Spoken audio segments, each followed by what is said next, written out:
Hey football players, coaches, parents, and trainers. Today I'm going to be talking to you about if your kid can lift weights for football. This is a very important topic because there's a lot of players who are lifting weights, who are not lifting weights, and who are lifting weights but doing it improperly.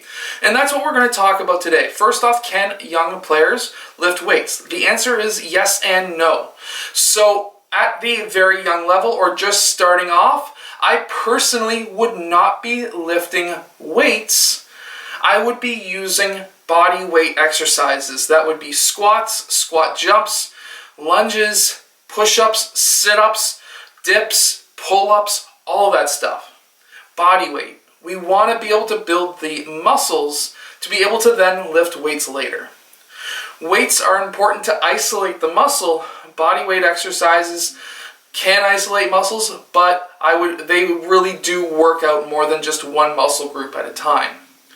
The reason why we want to start off with body weight and then go into lighter weights like this one here is because now with that 5-pound weight, we can teach the basics of their form. So when they're going back, let's say for an upper chest press, instead of having them bring the weight way down here and try to push it up this way and whatever else the kids do, we want to keep the lowest they go is 90 degrees here and 90 degrees here. We want to then extend up. Do not go totally straight with the elbow. We want to have a slight bend because with heavier weights, the arms could bend backwards and create injuries, which is why some players and people say that working out can stunt your growth. It's because people don't do it right and they don't take in enough nutrition, which we're going to be covering later. But you want to be able to work out first with your body weight, then graduate to lighter 2, 3, 5, 10-pound weights so that we can get down the actual forms perfect, so that when they go to heavier weights, like this 40-pound weight here, they can actually get that done without injuring themselves, which is a very important factor in working out. So, can younger football players lift weights? Yes. Start with body weight, move into lighter dumbbells, and then when they start getting over the age of 10, 12, 14, whatever it may be, that's when they can really start pushing themselves for heavier weights. The reason why working out is important for younger football players is not just to get them strong and to be able to kill the other team, it's to really slow down and really cut down on the risk of injuries. Because let's face it, they are playing on a grass turf or real grass, and there could be divots, or they could be running, foot gets down into that divot and pops out their ACL, or worse. Yes, there's worse than just an ACL. There could be what I had done, which is an ACL, MCL, and meniscus. You can build up a lot of the muscles around the knee so that issues like that have a lower chance of happening. Or if you're going in to tackle somebody and you pop out a shoulder, by having enough muscle mass around your shoulder, it's able to protect the shoulder a little bit better.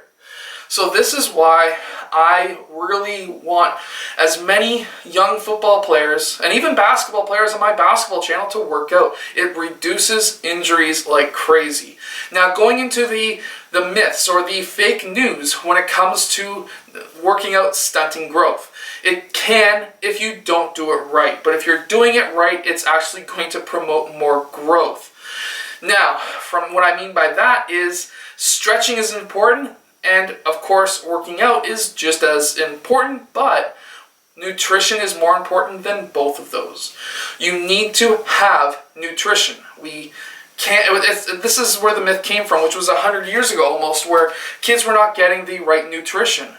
They would work out, go home, and just not eat anything, or maybe eat something very small because that's all the family could afford. Now, from there, yes, there's still families who are in poverty, but there's companies and places out there that you can get food, and the right food for your kid. And you need to take in protein, calcium, and carbs. You need to take in enough nutrients to be able to exert that power out. Calcium and protein is to help the muscles and the bones recover from the workout, while carbs are meant to be before the workout so that you can have the energy, because that's where a lot of your energy comes from, is carbs, not calories. Carbs are a bigger factor for energy. Calories get you through the day. Carbs get you through workouts. You need to have carbs before the workout, protein and calcium after, and then taking in the proper amount of calories per day. Now, remembering, if you're going to go for a 3-hour run, you're going to be taking in more calories that day because you've exerted probably 1,000 calories in that run. So keep that in mind. You need to at least hit the minimum for kids, whatever the age the kid is that you have, so that they are able to then have their muscles and bones recover and still grow afterwards. I hope that you've enjoyed today's video. I hope that it's been helpful. If it has, hit that like button, subscribe, and I'll see you guys again next time.